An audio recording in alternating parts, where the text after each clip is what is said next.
Afghan military officials say they have managed to push back Taliban militants from the southern city of Lashkar Gah in Helmand province after they advanced close to the city centre on Friday. It is the second provincial capital the armed group has entered in recent days.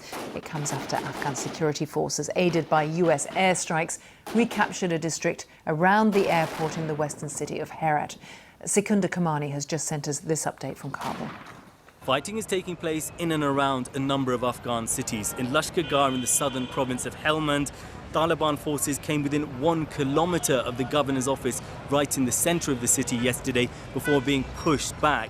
The Afghan army commander there saying his troops managed to inflict a high number of casualties on the militants, but we understand they remain at the most just a few kilometres away from the city centre. Today in Lashkar Gah, a hospital was badly damaged by a government airstrike targeting Taliban fighters in the area. I'm told at least 1 security guard was killed and 2 doctors injured, though initial reports suggest that patients who were being treated at the hospital had already been evacuated. Now, in the west of the country, in the city of Herat, fighting is ongoing for a 3rd day after government forces managed to recapture the area around the airport, which had been briefly taken by the Taliban. Government forces there supported overnight by US airstrikes and by militia forces led by a powerful veteran commander now in his 70s. It seems pretty clear that the Taliban, having already captured large amounts of rural territory in Afghanistan, are now really turning their focus to the country's cities. They haven't yet managed to capture one, but this fighting is of course displacing tens of thousands of people. Many other Afghans are planning or at least considering their options to leave the country. Many people fear that come the end of August and the formal end of the international military mission here in Afghanistan, the violence is only going to get even worse.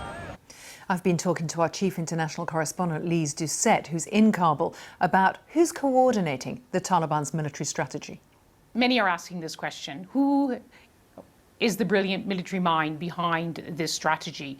To start, the Taliban started their advance in the districts, not in southern Afghanistan, in predominantly Pashtun areas, which are their traditional strongholds, but they began in the north, putting on the back foot some of the militias there, some of the local forces there, and made quick and easy gains. Then they went after the border crossings on Pakistan, on the northern borders, on the western border with Iran, seizing these strategic crossings, which then put further pressure on the cities and gave them important sources of revenues. And then the first capital, strategic capital, in which they advanced was Kandahar, the ancient capital of Afghanistan. And there's long been a saying in Afghanistan that whoever controls Kandahar controls the country. Now, many are asking, is this the Taliban who are coming up with this strategy? Is it the neighbouring Pakistan, which is always accused of playing a key role in supporting the Taliban? We do know they've been giving them sanctuary for many years. We do know that they've been going there for hospital support, that many Taliban leaders are based there.